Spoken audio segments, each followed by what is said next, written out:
Today, I wanted to talk to you about that first flip that was the genesis for my building REIKit.com.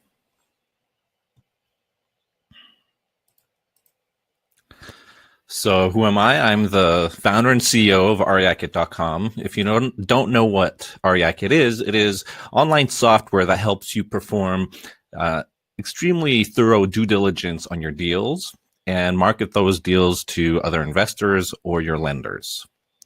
I'm also a realtor here in Southern California with Premier Realty Associates, primarily so that I could take on the transaction ends of my own flips. However, I'm more than happy to help you with your transactions if you're in the Los Angeles area. Before that, I was a technology executive at a number of different firms, but I traded in that career so that I could focus 100% on solving real estate problems with technology. So why are we here today? Well, I built REIKit for a reason. And that is to help me avoid the mistakes that I made in that first fateful flip several years ago, where I lost thousands of dollars and 8 months of my life. Very stressful months. And when I did a postmortem on that flip, I came to several realizations. I didn't understand how to properly value property. That's a mouthful right there. So I allowed other people to have undue influence on that value. I also didn't know the costs or effort associated with a construction project, a renovation project, which then spiraled out of control. And I also made 100 other mistakes. Stupid stuff like forgetting the cost of money. And we'll talk about some of the mistakes later on. But if I were to sum it all up, I think what really sunk me in this deal is that I delegated too much responsibility to people with financial interests that were not aligned with mine. So I'm here to share with you those lessons learned, and hopefully you won't have to repeat the same ones, the same mistakes that I made. All right. So that first flip was an unmitigated disaster. But how could that be? I've got a math degree from a top school in the world. I should be able to analyze properties without any problems. I have a graduate degree in information systems. I should be able to apply systems thinking to any problems that come up. I've already had a successful executive career. I'm certified in any number of, not any number, more than one project management discipline. I've led teams of 50 for projects that spanned over a year. I should be able to do something as simple as a flip, right? Well, until you get into the details. So what were those? So our project was a shotgun house in a hot neighborhood of St. Louis. It was a gut rehab with an additional 300 square foot value add bedroom in the back. Inside, we're going to move a kitchen wall, make a laundry inside of the bathroom. Now, as advertised, the deal was pretty sweet. Purchase 31, rehab 42, holding 3 months at 1,000 with a sales price of 125,000 and a nice healthy profit and ROI. Of course, in reality, things are a little less rosy. Costs were way up, sales price way down for a negative profit. So what happened? Well, the first thing was that we allowed other people to have undue influence on the value of the property. our friend Chuck Norris here might say that most people involved in the sale of real estate to us have a direct conflict of interest with us when it comes to the value of that property. So if you are a wholesaler, then the seller obviously is in conflict with you. If you're a flipper, then the wholesaler. And if you're anybody, your realtor even has a conflict of interest with you. So that's why it's incumbent upon you to perform your value analysis yourself. And I tried to do that, but it was very basic. I didn't have the knowledge, tools, or experience to be able to perform this analysis properly. All right, so what were the numbers? These are the comps that were presented for this property. They present an average unadjusted ARV of 121,000. And we had a suggested retail price of 125,000 because we were creating a product, very high demand product in a hot neighborhood where the entry into that neighborhood was actually typically around $200,000. So at that entry level, we should be able to sell it quite effectively at 125. Now, to my partner's credit, the realtor agreed with that assessment. And so just because you have a realtor, it doesn't absolve you of the responsibility of coming up with your own value. Now, realtors have a duty to their clients, but it's the incentive structure that's broken. Realtors are paid to close deals, to make transactions as smooth as possible. But what you need instead is somebody to throw up roadblocks, to figure out all the ways that you shouldn't do the deal. And if only those roadblocks are satisfied, should you proceed.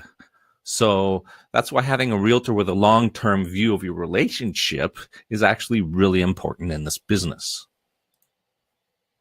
All right, so let's get back to the comps. They are, you can't see it on the picture here because we don't have kind of back dates, but these were comps that were within 3 to 6 months, so they were pretty good as far as age.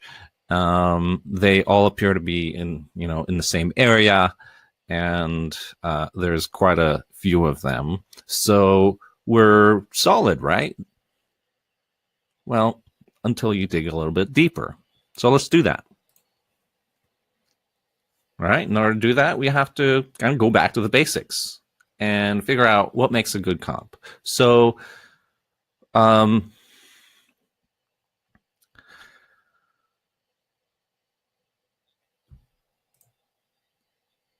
these are the attributes of a good comp: age, distance, size, in terms of square footage, the construction type, the finishings, the features of it, how many bedrooms and bathrooms, and even topography. So let's go into distance. This is something that people struggle with. Is there a consensus as to how far your comp should be away from your subject property? You think it's quarter mile, half mile, 1 mile, maybe 2? Actually, it's a trap. So I'm on my soapbox almost daily talking about how distance is a really poor proxy for a much better location indicator when filtering your comps. And that is neighborhood boundaries. So what are some neighborhood boundaries? We've got arterial roads, water courses, parks, even topography. There's got a mountain on one side that would delineate a neighborhood. But something like school districts is extremely important in my farm area here in Los Angeles, where houses on the same, opposite sides of the same street can change in value by hundreds of thousands of dollars just because they are in different school districts. Okay, so let's go back to our comps here. The neighborhood that our subject property is in is Tower Grove East, and it's delineated by that red outline. So what can we see immediately from this picture? The house on California is actually outside of our neighborhood boundaries. It's in a different neighborhood in Fox Park. So we could probably remove it. But another reason we can remove it is that it's too big. Now, realtors use something like a 10% rule, meaning that properties should be within 10% of each other in terms of size. You can go up to 20%, and that's what I did here. But this property is actually 28% larger than our subject property, so we can definitely remove it. And now our ARV is going up. Why do you think that is? Well, there's an inverse relationship between the size of a property and the dollars per square foot that it's going to fetch.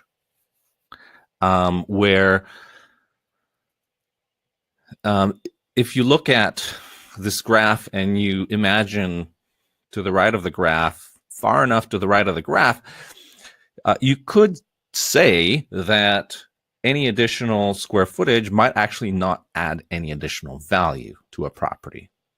So when we remove the largest property, the one with the most square footage, we remove the one with the lowest dollars per square foot, therefore increasing the average of the remaining properties. Okay, let's do some more. The two highlighted comps, you might be able to see in the pictures here, they are actually units within larger multi-family buildings. And since our subject property is a single family residence with no shared walls, these are not like properties. So we can just remove those. Now our ARV is going down. Okay, so we have houses in the same neighborhood, definitely the same neighborhood, that are alike and within the same size. So we're done, right? Not quite. We have to adjust for features and amenities. So let's do that real quick. In that neighborhood, bathrooms and half bathrooms were worth about $5,000. So we have two other properties that we adjusted for bathrooms there. But it's garage spaces that really sunk the value of this property for me. So, I'm sitting here in California where we don't have weather events. So we forget that other parts of the country, it's actually really useful to have a garage where you're going to be under, 3 feet of snow. So this is why most of the comps had garages, and we see these huge value adjustments of $15,000 for most of them. And that's what really dropped the value of my property. For lot size, normally you don't have to adjust for it because lots are usually the in similar sizes. However, in this instance, one of the properties is actually on a almost double lot, so it made sense to adjust that property. Improvement value was actually pretty easy to come up with in this analysis. You can't see it on the pictures, but the last two properties are actually identical properties next to each other on the same street, with the only difference being one is on the double lot and the other one is improved. So because we know the value of the double lot, we can easily extract improvement value from that property. And in this instance, it was about $20 a square foot. Now, $20 a square foot, that could have been another hint that maybe improvement wasn't a great idea at that neighborhood in that time. Maybe profits would be a little thin. One of the properties had a finished basement we valued at improvement value. And those two properties on the right were actually on the busy street, so we adjust for that. Okay, so now our adjusted dollars per square foot has jumped from 110 to 101, basically dropping the value of the property by about $10,000. So let me go on a little rant here. Okay, a side note. What we just did, probably, if you know what you're doing, takes 15-30 minutes at the maximum. And had we done that then, it might have killed the deal. And if not killed it, put a really big dent in, should we really do it? It's so important. I believe it's like one of the most fundamental things that you can do to ensure that you're going to have a profitable deal. And because I believe it's so important for you to be able to do this, this is the one feature that's on the site for free. You can go to it through the ARV calculator. Now, I get into arguments whether it should be free because it's so valuable, but it is for the time being. Okay. So let's talk about rehab costs. Now, this is something that I really had no idea about what I was doing. And rather than learning everything that I could about the subject, I delegated that responsibility to my partner. I know what you're thinking. You'd be right. So this is the SOW, the scope of work that he came up with for this project. And there are 1,000 things wrong with this SOW, not the least of which that it's complete and utter fiction. Like this line item, all of the framing to build the addition in the back and move walls inside of the house for the low price of $5,000. Now, if we were to itemize just the rough carpentry part of this project, we easily come up with at least $14,000. But that doesn't include building that entire addition and all of the trades required for that. So doing that simple itemization could have prevented emails such as this one. Over budget, 24,000, a lot more money than anticipated, and a lot more time. What are some other things wrong with this bid? There was a tree where we were supposed to put the addition. We talked about that removal of that tree, but it never made it into the bid. New electric was a risk that we didn't remove ahead of getting into this project. And we were required to install new electric service because it was a code trigger update. So all of the wiring and the new service, when itemized, comes out to about $7,000 as opposed to the $2,000 listed in the bid. Where are the appliances? New water service was similar in the electric service. This is something that we did not remove as a risk. So what's the lesson here? It seems like the same thing that what happened with the comps. Not enough knowledge, and too much delegation of responsibility. So, at this point, the end of the story. It didn't end well. We lost money on the deal. So it was really important for us to hit the reset button and understand what we're going to do differently next time. And how do we start with that? Well, with the basics. Started with education. I read everything that I possibly could on the subject. Starting with this book. This is Real Estate 101, Real Estate Basics. And this book was the basis for the building of that ARV tool that we saw in the beginning, where that tool is roughly based on the uniform appraisal report that every single appraiser uses when they value your property. This book is my favorite book by far in terms of getting your estimating legs when you're first starting out, when you don't understand anything about your improvement projects. I read these books cover to cover. Now, these are a little dry. They're like, it would be like reading phone books, but these are cost books. And reading about every single cost, material and labor, for every single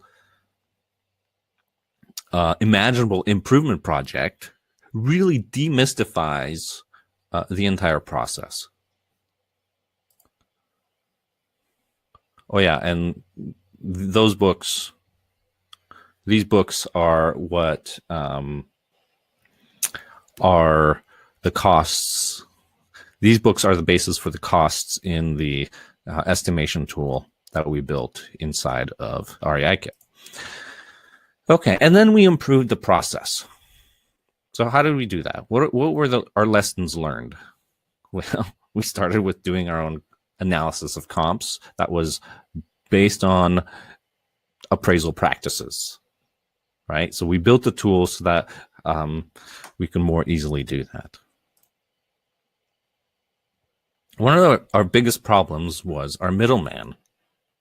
Because of him, we couldn't control costs, quality, communication, scope, risk, none of the project management fundamentals. We got rid of the middleman and started dealing directly with our contractors and our subs.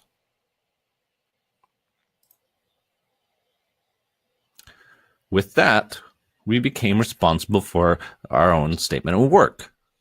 Now, so what we do now is we go to the property, we take our video phone or, our smartphone, we video the property, roughly going by a checklist, narrating the whole thing. And then I go back and go back to the office and estimate inside of the tool based on that checklist and those videos. And I can rewatch those videos over and over again. And I can't tell you how often, how much that helps having the video when you're trying to estimate a property. Because you go back to, oh yeah, what was that? What was that? Did it have all of the outlets that were to code? Great strategy. So then once we estimate, then we have this rough estimate, itemized estimate in our own tool that plugs right back into our offer. And the tool tells us what's our maximum offer that we can do to make this property a worthwhile deal. And then once we have it in escrow, we can use that same estimate to go back and get contractors to come out and give us real bids using an itemized, our itemized list of costs as the basis for negotiation.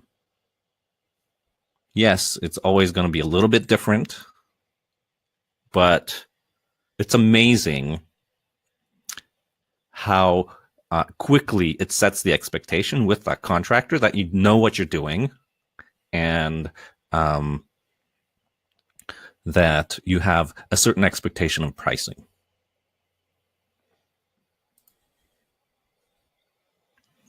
Then we started using our own contracts with provisions such as contractor responsible for cost of rework due to failed inspection.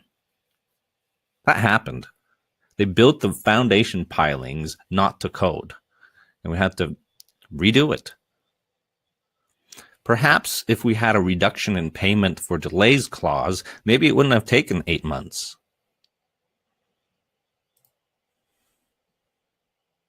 This was a risk, or this was a lesson learned the hard way, in that water and electric both caught us as code upgrades that were triggered by the amount of work that we were doing.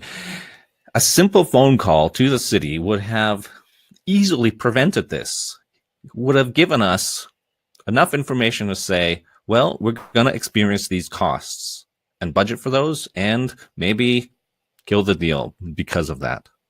Sewer would have caught us, but we had to replace it for other reasons. There's some interesting administrative ones. You should get W-9s from your contractors before work starts. If you don't know what W-9s are, they're ways for you to collect tax information so that you can file 1099s at the end of the year. If you don't file 1099s, then the IRS will give you strict penalties. You have to do it. But if you don't have that tax information from your contractor, good luck getting it at the end of the year when they are long gone and your relationship has soured. The last thing they want to do is give you their tax info so that you can rat them out to the IRS. Same thing goes for lien waivers as a condition for last payment. If you don't get the lien waivers, the last thing they want to do is help you out with paperwork that they don't care about. Meanwhile, your sale of the property is in the lurch. And then one of the biggest ones for us would have been to research our partners. Had we done so, we would have found a history of lawsuits for similar behavior. So, summarize, if I had the tools that I have now, that I built for myself to overcome those problems, what cost of mistakes could I have prevented? Let's see. Our original ARV was going to be 125, target sales price. We came up to 110, 111, might, rounded up, down, for effect here, but that's a delta of $15,000. That's a $15,000 mistake that we made before even getting into the deal. Our holding costs. I told you I forgot to hold the cost of money. That's one of the biggest costs. Insurance I didn't put in. And it took twice as long. With our holding costs being an extra $4,300. Our rehab costs. Now, our actual costs, rehab costs, were about $76,000. But if itemized, we would have come very close to our actual costs, which was, so our rehab budget was $28,000 lower than it should have been at the beginning of the project. A $28,000 mistake. Our sale costs, they did go up a couple grand. So in total, we could have prevented about $50,000 worth of mistakes had we used REI Kit from the beginning, if we had it. So the big question is $31 a month spent now worth it to prevent $50,000 in mistakes? Well, for me, it would have been definitely. Okay, so that's it. Failure is going to happen, especially at the beginning. And it's really what you do with it that is going to determine your path to success. And hopefully that means learning and not repeating those same mistakes. Okay. If you have any questions about what you saw today, I live on my email. I am glad to answer any questions for you. And I do have a special offer, and that is, let me just post that.